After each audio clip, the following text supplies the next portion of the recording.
আল্লাহ তাআলা বলেন,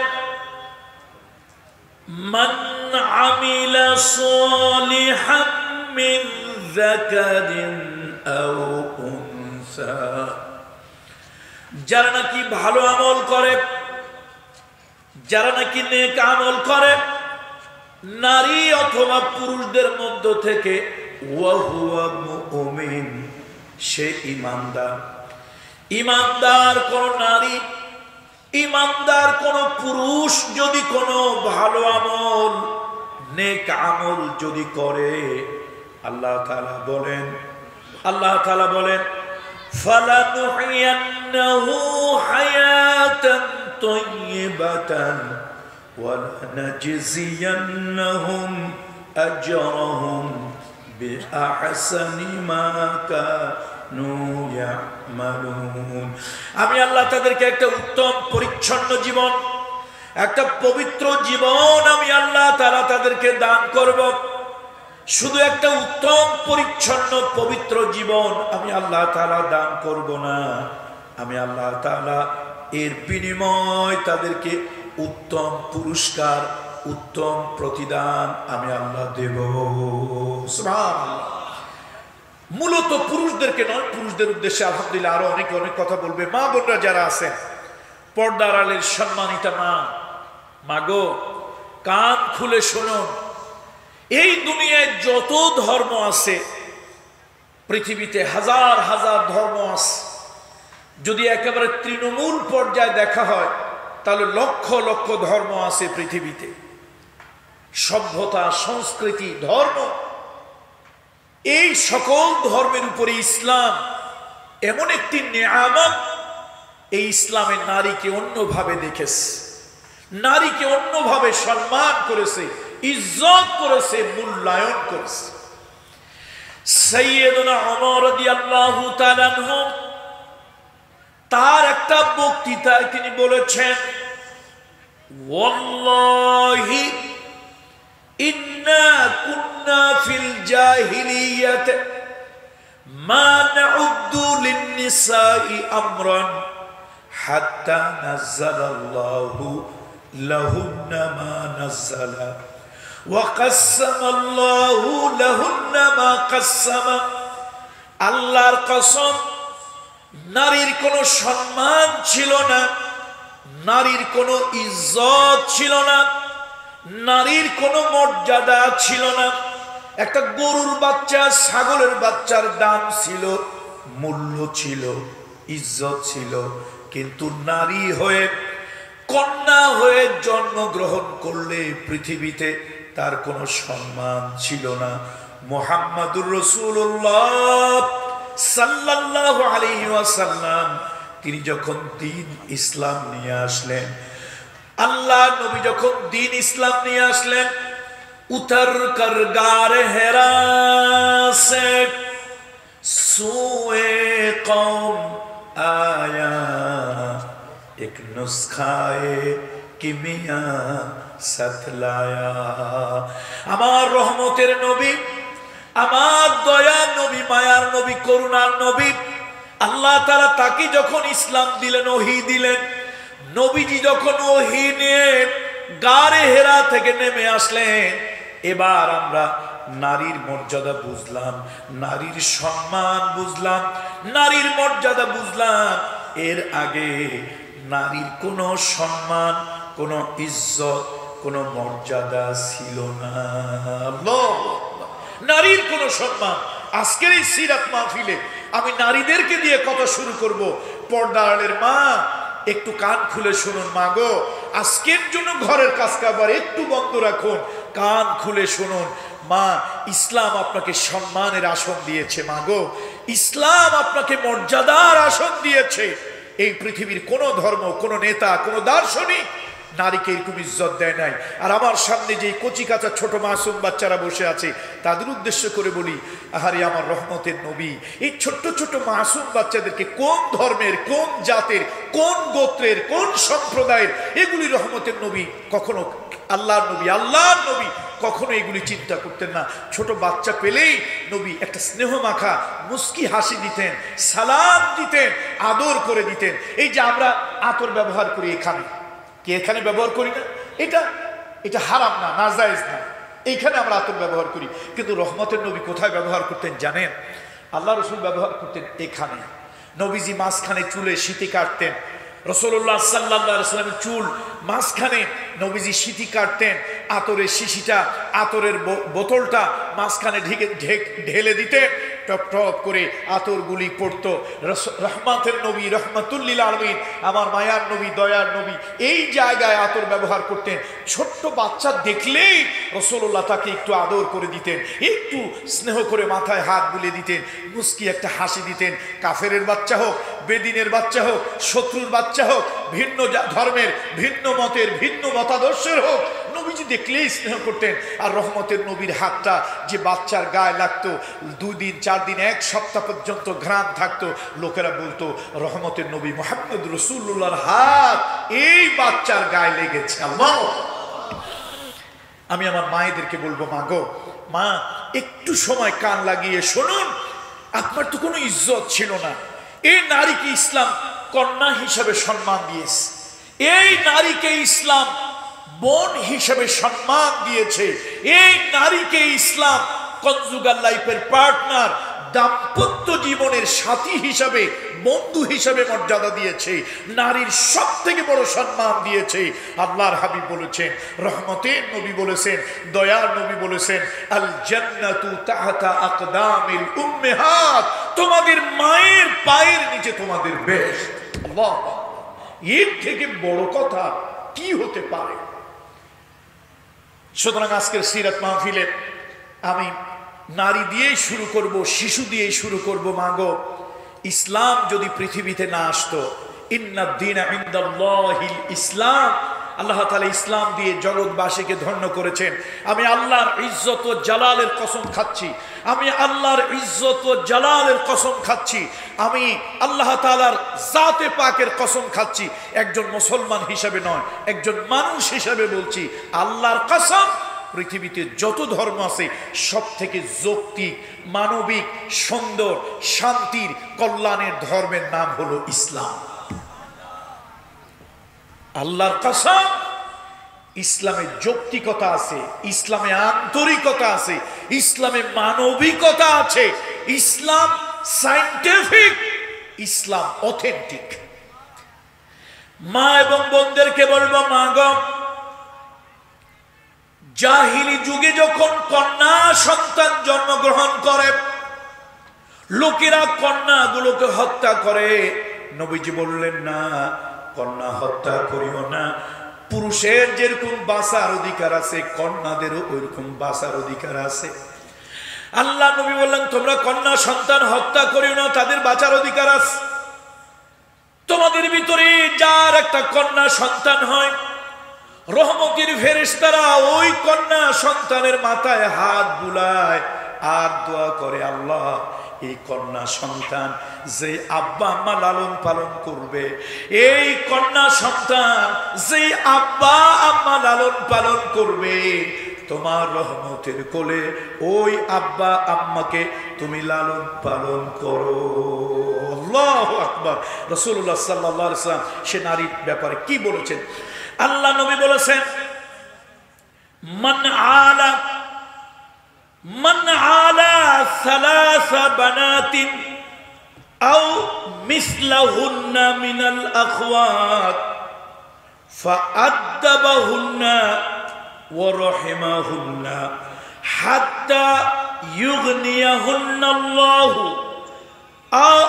আওজাবাল্লাহু লাহুল জান্নাহ। বিশ্বনবী বলেছেন, তোমাদের ভিতরে 3টা কন্যা সন্তান যদি কেউ লালন পালন করে, আল্লাহ তার জন্য জান্নাত ওয়াজিব করে দেয়। আল্লাহ, কয়টা কন্যা সন্তান? আর একটা হাদিসের বর্ণনায় এসেছে, নবীজি বললেন, তার সাহাবীরা নবীজির সামনে, রহমতের নবী বলেন, ও কন্যার বাবা, ও কন্যার মা, তোমাদেরকে যদি আল্লাহ তাআলা 3টা কন্যা সন্তান দেয়, রুবুবিয়াতের দায়িত্ব তারবিব, তারবিব বোঝেন তো, রুবুবিয়াত বোঝেন, আল্লাহ লালন পালন করে। আমাদের রবকে বলেন তো, একটু আওয়াজ দিয়ে বলেন, আমাদের রবকে? আল্লাহ আমার রব, ওই রবই আমার সব, দমে দমে তনু মনে তারই অনুভব, আল্লাহ আমার রব। আমাদের রবকে আল্লাহ।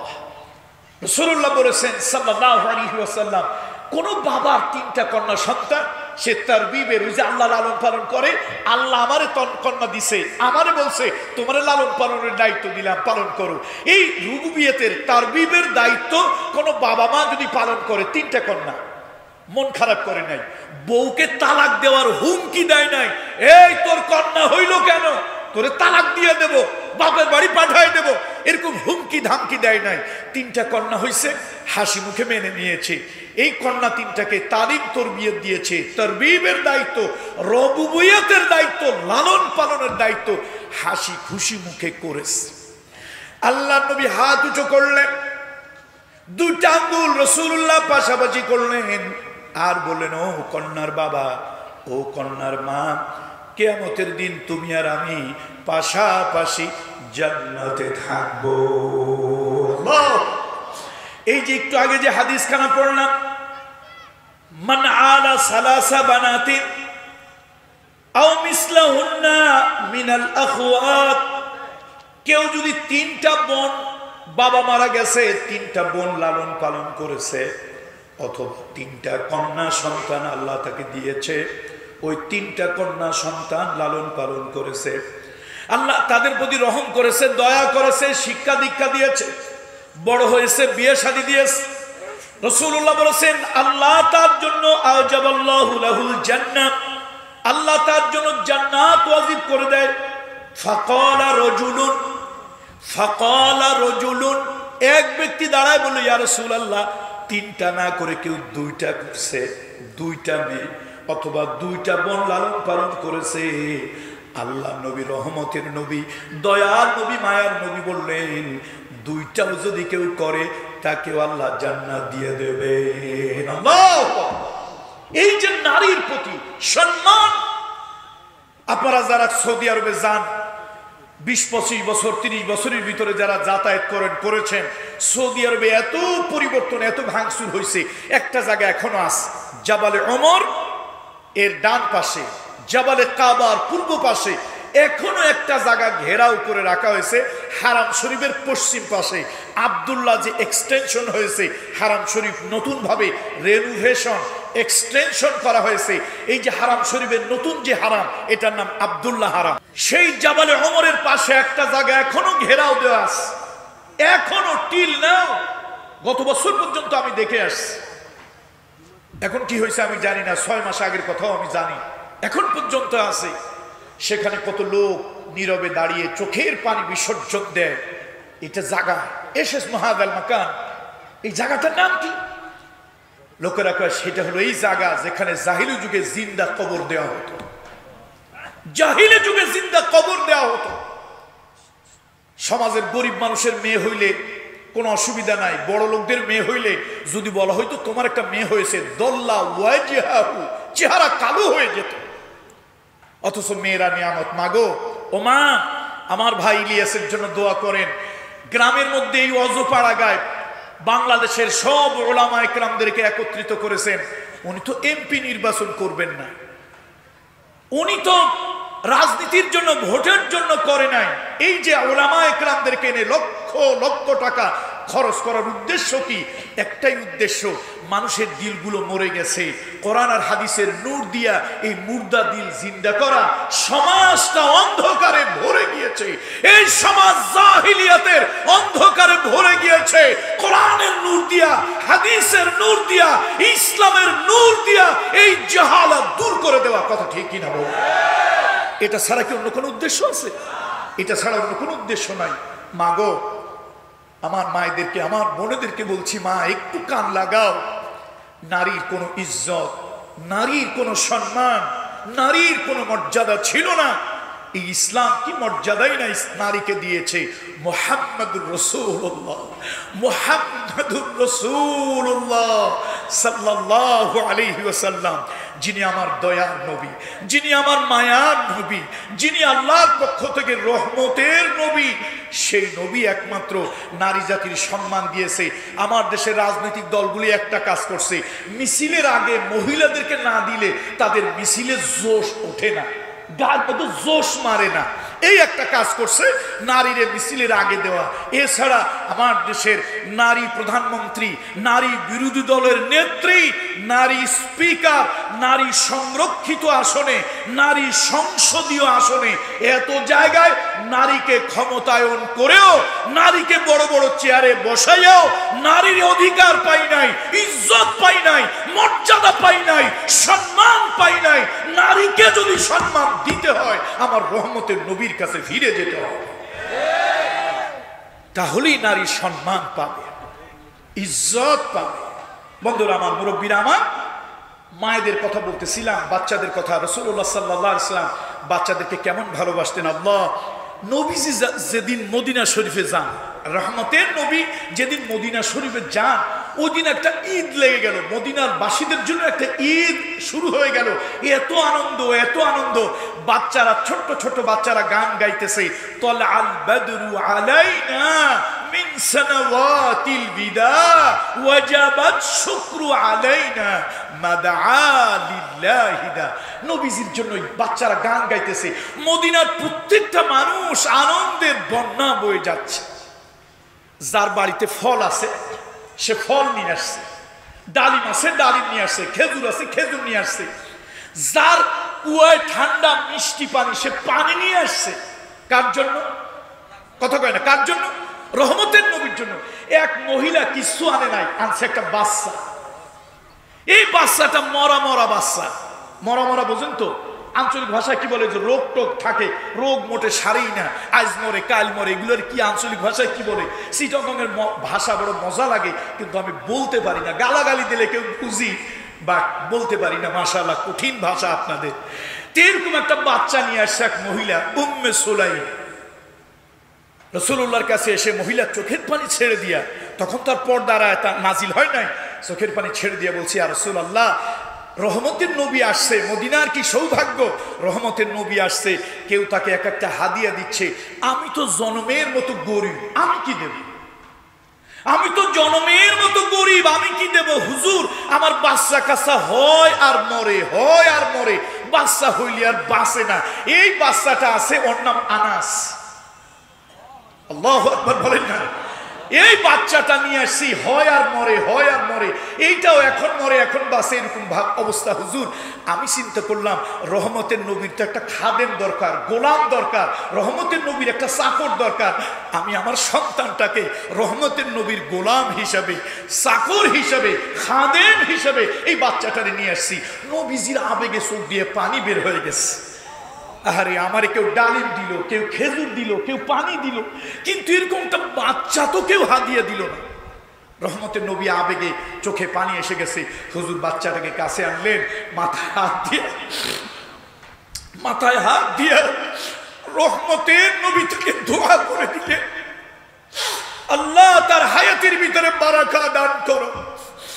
আল্লাহ তাআলা এত বারাকা আমার রহমতের নবীর দোয়ায় দিয়েছেন, সাহাবীদের জীবনে পড়ে আপনারা দেখবেন সব থেকে অধিক হায়াত পেয়েছে যে সাহাবীরা, দুইজন তিনজন, তাদের মধ্যে অন্যতম হযরত আনাস ইবনে মালিক রাদিয়াল্লাহু তাআলা আনহু। তার নিজের হাত দিয়ে 100 নাতি পুতি কবরে দিছে। আল্লাহু আকবার, 150 বছরের মতো হায়াত পেয়েছে, লম্বা হায়াত। হযরত আনাস বলেন, আমার মা রাসূলুল্লাহর খাদেম হিসাবে আমারে দিল। আমি ছোট্ট মানুষ, এখনো বুদ্ধি জ্ঞান হয় নাই, আমি রহমতের নবীর খেদমত করি, নবীর দরবারে থাকি। 10টা বছর রাসূলুল্লাহর খিদমত করলাম। একদিনের জন্য রহমতের নবী আমাকে ধমক দেন নাই, একদিনের জন্য রহমতের নবী আমাকে গালাগালি করেন নাই, হুজুর আমাকে কৈফিয়ত তলব করেন নাই, এই কাজটা কেন করলাম অথবা এই কাজটা কেন করো নাই, এরকম কোনদিন নবী আমাকে ধমক দিয়া কথা বলেন নাই। রাসূলুল্লাহ আমার সঙ্গে দুর্ব্যবহার করেন নাই।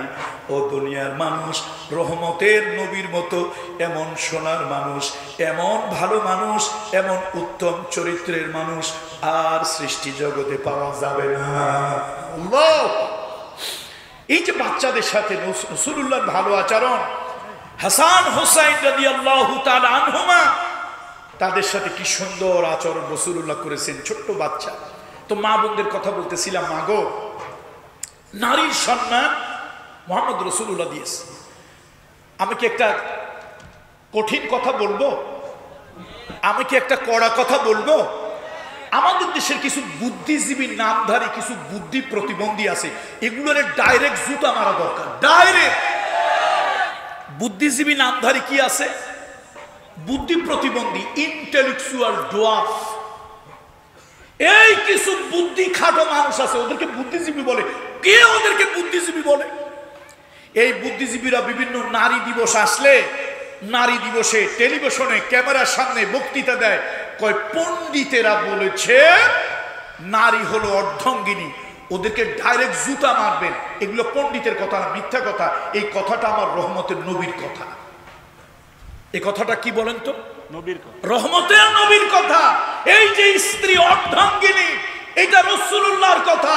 আমার দেশের দার্শনিকেরা কার্ল মার্কসের কথা বলতে লজ্জা করে না, লেনিনের কথা বলতে লজ্জা করে না। আমার দেশের দার্শনিকেরা তার রবীন্দ্রনাথ ঠাকুরের কথা বলতে লজ্জা করে না। আমার দেশের দার্শনিকেরা শেখ মুজিবুর রহমান, জিয়াউর রহমানের কথা বলতে লজ্জা করে না। এই জানোয়ার, মানবরূপী এই জানোয়ার, মানবরূপী এই পশুগুলি যত বিদ্বেষ আমার রহমতের নবীর প্রতি, রাসূলুল্লাহর কোনো কথা দেশ জাতির জন্য হয়, তাহলে ওইটা নবীজির নামটা গোপন রাখে। নারী স্ত্রী অর্ধাঙ্গিনী, এই কথাটা কার? বলেন, এই কথাটা কার? রাসূলুল্লাহ, আমার রহমতের নবী। আম্মাজান খাদিজা যখন ইন্তেকাল করলেন, আম্মাজান খাদিজা রাদিয়াল্লাহু তাআলা আনহা যখন মারা গেলেন, মা খাদিজা ছিলেন রাসূলুল্লাহর দুঃসময়ের বন্ধু। সুসময় বন্ধু অনেকেই হয়, সুদিনে বন্ধু অনেকেই হয়, অসময় হায় হায় কেউ কারণ। কথা ঠিক কিনা বলেন? সুদিন থাকলে, টাকা পয়সা থাকলে, সুদিন থাকলে বন্ধুর অভাব নাই। বিপদে দুর্দিনে পড়ে দেখেন বন্ধু খুঁজেও পাওয়া যায় না। আমার মা, আপনার মা, আমার মা, আপনার মা, মা খাদিজা পড়েন রাদিয়াল্লাহু তাআলা আনহা, এই মা ছিল নবীজির বিপদের দিনের বন্ধু। এই জন্য আমাদেরই মা আর রাসূলুল্লাহর কাফের চাচা আবু তালেব, এই দুইজন ছিল বিপদের বন্ধু। বলেন কিসের বন্ধু ছিল? বিপদের বন্ধু। এই মা যখন মারা গেলেন, ইন্তেকাল করলেন, নবীজি এত কষ্ট পেলেন, এত মনে ব্যথা পেলেন, রহমতের নবীর এই বুকের পাঁজর যেন ভেঙে গেল, এত ব্যথা পেলেন। নবীজি একটা কষ্ট, একটা দীর্ঘ নিঃশ্বাস ছাড়লেন আর বললেন, ইন্নামান নিসাউ শাকাইকুর রিজাল, ইন্নামান নিসাউ শাকাইকুর রিজাল। আরে পুরুষের জীবনে স্ত্রী হলো জীবনের অর্ধেক, অর্ধাঙ্গিনী। আল্লাহু আকবার বলে। কে বলেছে কথাটা? দেখছেন আমার দেশের বুদ্ধিজীবীরা একবার নবীজি কথাটা বলছে, এই কথা বলে নাই। জানোয়াররা নবীজির কথা বলে, কয় পণ্ডিতেরা বলছে জুতা মার, জুতা। তোর কোন বাপ পণ্ডিতে বলছে? সে বাপের নামটা বল। নবীজির কথা ওরা মোটে বলতে চায় না। কি আমি একটু কড়া ভাষা ব্যবহার করলাম বলে আপনি পিসাব মানুষ, এত কড়া ভাষা ব্যবহার, মাঝে মাঝে দুঃখ লাগে, এই জন্য ভাষা খারাপ হয়। এরকম কিছু বুদ্ধিজীবী আমার সমাজে আছে কি নাই? তাহলে নারী যে জীবনের অর্ধেক, স্বামীর জীবনের অর্ধেক স্ত্রী, স্ত্রীর জীবনের অর্ধেক স্বামী। বিয়ে হওয়ার পরে স্বামী স্ত্রীর দুই জীবন থাকে না, দুইটা জীবন মিলে একটা জীবন হয়। স্বামীর অর্ধেক, স্ত্রীর অর্ধেক, অর্ধেক অর্ধেক মিলে কত হয়? একটা হয়ে যায়। এই জন্য স্বামী স্ত্রী একে অপরের অর্ধাঙ্গ, অর্ধাঙ্গিনী। হুন্না লিবাসুল লাকুম ওয়া আনতুম লিবাসুল লাহুন্না। সুবহানাল্লাহ। আমার মায়েদেরকে বলি, মা গো, এই দুনিয়ায় আমরা পুরুষ মানুষ হাজারটা আমল যদি করি, হাজারটা আমল যদি করি, আমরা পুরুষ মানুষ জান্নাতে যাব, বেহেশতে যাব, কোনো ওয়ারেন্টি নাই, গ্যারান্টি নাই, নিশ্চয়তা নাই। কিন্তু রহমতের নবী বলেছেন, মুহাম্মদ রাসূলুল্লাহ মানবতার বন্ধু, তিনি বলেছেন মহিলারা যদি 4খানা কাজ করে, 4টা কাজ যদি নারী করে, ওই নারী নিশ্চিত আল্লাহর জান্নাতি হয়ে যায়। আল মারআতু ইযা সাল্লাত খামসাহা ওয়া সামাত শাহরাহা ওয়া আহসানাত ফারজাহা ওয়া আতাআত বালাহা। আরেক বর্ণনা এসেছে ওয়া আতাআত যাওজাহা। কোন নারী যদি 4খানা কাজ করে, প্রথম হলো 5 ওয়াক্ত নামাজ ঠিক মতো পড়বে, 2 নম্বরে হলো রমজান মুবারকের ফরজ রোজা ঠিক মতো রাখবে, 3 নম্বরে হলো ওই নারী তার ইজ্জত, চরিত্র, সতীত্ব, আবরু হেফাজত করবে। নারী তার ইজ্জত, চরিত্র, সতীত্ব, আবরু হেফাজত করবে। নারী স্কুলে যাক, ইসলাম বাধা দেয় নাই। নারী ভার্সিটিতে যাক, ইসলাম বাধা দেয় নাই। নারী যদি প্রয়োজনে চাকরিতে যায়, ইসলাম বাধা দেয় নাই। কিন্তু প্রয়োজন ছাড়া পুরুষের সঙ্গে একসাথে সহ অবস্থান ইসলাম কখনো এলাউ করে না। আল্লাহু আকবার। এক মহিলা এসে রাসূলুল্লাহর কাছে বলল, ইয়া রাসূলুল্লাহ, এক নারী এসে রাসূলুল্লাহর কাছে বলল, ইয়া রাসূলুল্লাহ, আমি বাজারে যাই, পণ্য বিক্রি করি। পণ্য বোঝেননি?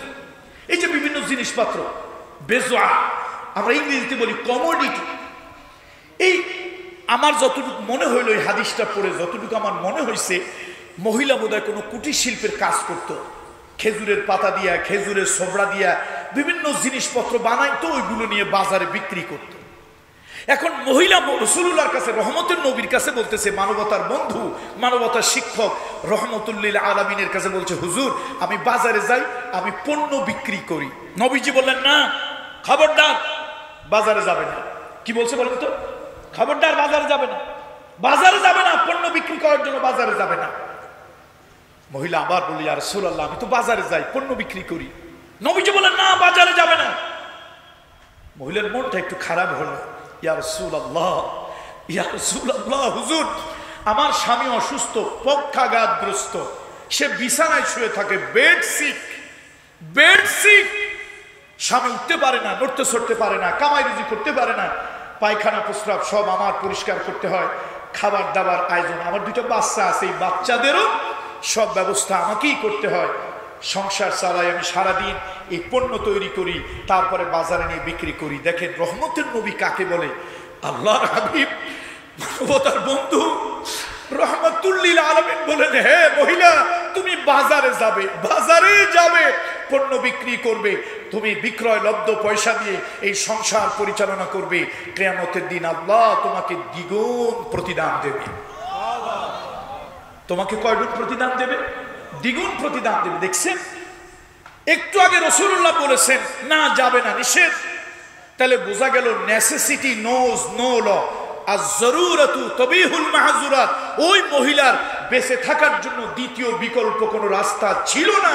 এই জন্য রহমতের নবী তাকে পারমিশন দিয়েছেন। শুধু পারমিশন দেন নাই, নবীজি আবার তার একটা হোপ দিয়েছেন, আশা দিয়েছেন, আল্লাহ তোমারে কিয়ামতের দিন সওয়াব দেবে। তবে কয় গুণ দেবে? দ্বিগুণ বাড়ায় দেবে। আল্লাহু আকবার।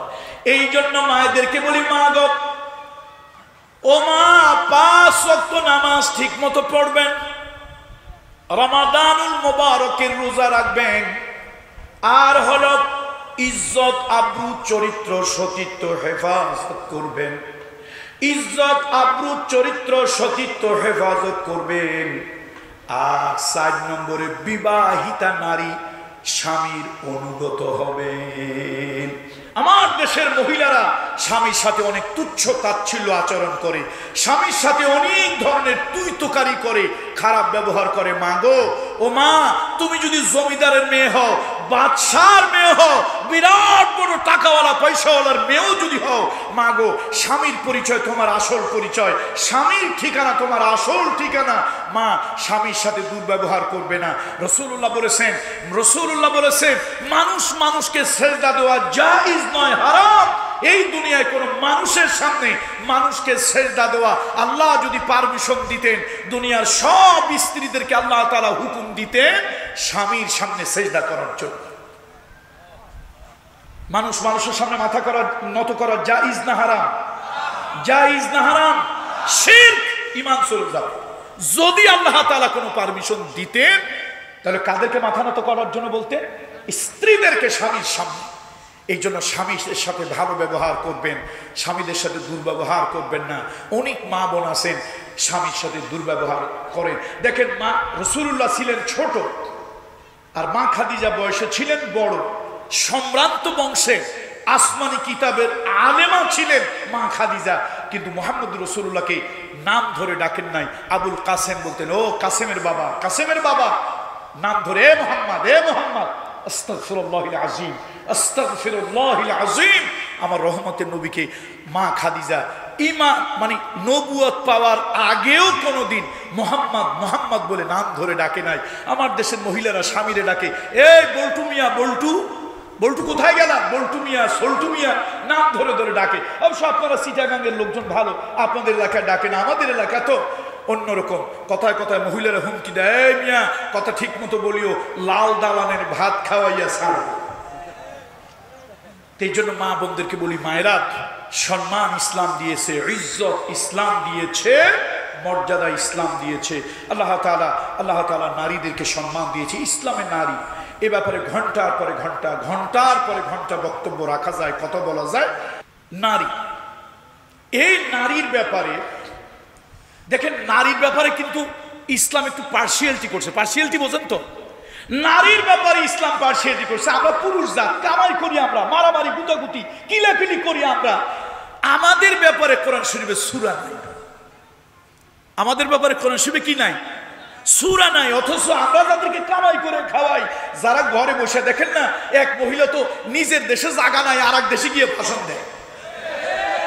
নিজের দেশে কি নাই? জায়গা নাই, শেষে স্বামীর দেশে গিয়ে ভাষণ দেয়।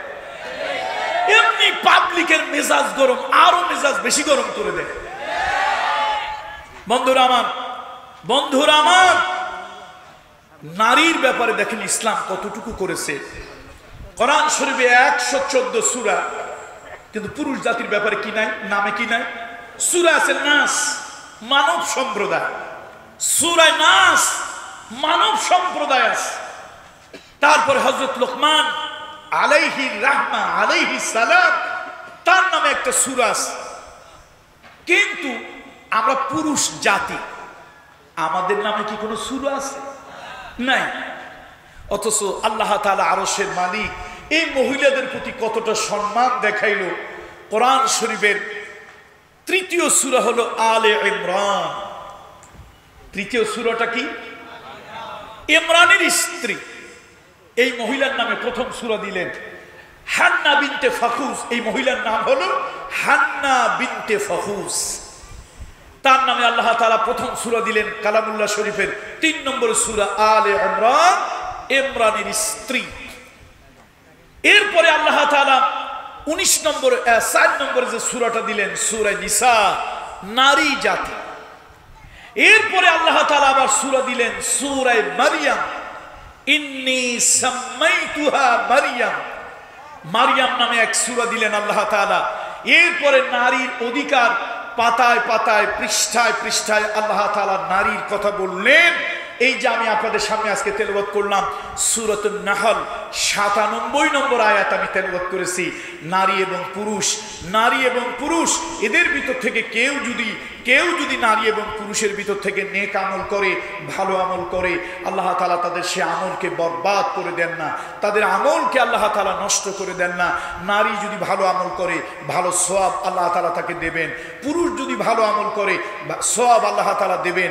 কিন্তু অন্য ধর্মে নারীর এরকম কোনো সম্মান, ইজ্জত, সওয়াব দেওয়া হয় না। আম্মা জান আয়েশার একটা কথা বলি আপনাদেরকে। আম্মা জান আয়েশা সিদ্দিকা রাদিয়াল্লাহু তাআলা আনহা, আমাদের মায়ের একটা কথা শোনাই।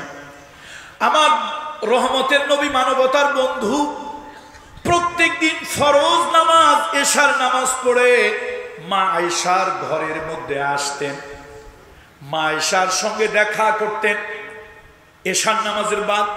এই জন্য আম্মা জান আয়েশা বলেছেন, ও দুনিয়ার মানুষ, তোমাদের সূর্য উদয় হয় ফজরের নামাজের পরে, আর আয়েশার সূর্য ওঠে এশার নামাজের বাদে। আল্লাহু আকবার।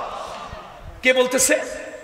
আম্মা জান আয়েশা বলে, দুনিয়ার মানুষ, তোমাদের সূর্য ওঠে ফজরের নামাজের পরে। দুনিয়ার মানুষের কথা কয়। আর আমি আয়েশার সূর্য ওঠে এশার নামাজের বাদে। কারণটা কি? এশার নামাজের বাদে মা আয়েশার সূর্য ওঠে কেন?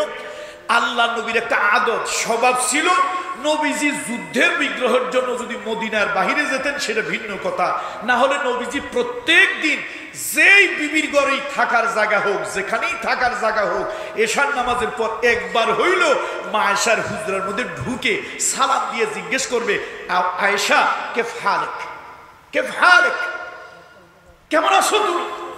এই জন্য মা আয়েশা বলেন, দুনিয়ার মানুষ, তোমাদের সূর্য ওঠে কখন? কথা কয় না। তোমাদের সূর্য কখন ওঠে? ফজরের পরে ওঠে। আর আমার আবার একটা সূর্য আছে আলাদা, এই আমার সূর্যটা ওঠে প্রত্যেকদিন এশার নামাজের পরে। একদিন আম্মা জান আয়েশা বলতেছে, আমি নবীজি আজকে আমার ঘরে থাকার কথা, তো কম্বলটা ডবল করছি, ডবল একটু নরম বানাইছি, কম্বলটা ডবল করছি, নবীজির জন্য একটা আলাদা বিছনা করছি, আমার জন্য একটা আলাদা বিছনা করছি। তার কারণ কি? আমি আজকে একটু হায়েজ নেফাজ হয়েছি, হায়েজা ঋতুবর্তী, আমার পিরিয়ড হয়েছে, মিন্স হয়েছে। তো আমি শুনেছি অন্যান্য ধর্মে নারীদের হায়েজা হইলে আলাদা ঘরে আটকায় রাখে, কোন কোন ধর্মের মানুষ এত খারাপ ঘরের বাহির করে দেয়, আবার কেউ নানান নানান কিছু নারীদের সঙ্গে আচরণ করে নারীদের হায়েজ হইলে, নাপাক হইলে। এটা লজ্জার কিছু না। আমার মেয়ে, আমার মা, আমার বোন, আপনার মেয়ে, আপনার মা, আপনার বোন, এটা সৃষ্টির একটা বিধান। আল্লাহ তাআলা তাদেরকে যখন প্রাপ্ত বয়স্ক করেন তখন তাদের এই সময়টাই সিচুয়েশনটা হয়, এটা আল্লাহ তাআলার সৃষ্টির একটা বিধান। আম্মা জান আয়েশা বলেন, আজকে আমার শরীরটা নাপাক, আমি একটু আলাদা বিছান করে শুয়ে আছি। আল্লাহর নবী আমার কাছে আসলেন, রাসূলুল্লাহ আমার পাশে এসে শুইলেন। এবার নবীজি আমার এত কাছে, এত কাছে, এত কাছে আসলেন আমার সাথে, আর নবীজির সাথে একটা কাপড় ছাড়া আর কোনো পার্থক্য ছিল না। আমাদের দুজনের মধ্যে শুধু একটা কাপড় পার্থক্য। নবীজি আমার এত কাছে, এত কাছে, এত কাছে আসছে নবীজি। কিন্তু আমার তো লজ্জা লাগতেছে, আমার তো হেজিটেশন ফিল করতেছি, আমার কেমন যেন দ্বিধা লাগতেছে, দম বন্ধ হয়ে আসতেছে, আমি তো নাপাক। নবীজি বুঝতে পেরেছে। আল্লাহু আকবার বলেন, আল্লাহু আকবার। রহমতের নবী, মানবতার নবী কারে বলে? খালি ইমামতি করে নাই, দেশ দুনিয়ার খবরও রাখছে। তুমি সাতার কিসের হুজুর, কিসের দরবেশ, দুনিয়ার তোমার কোনো খবর নাই। রহমতের নবী বুঝেছে।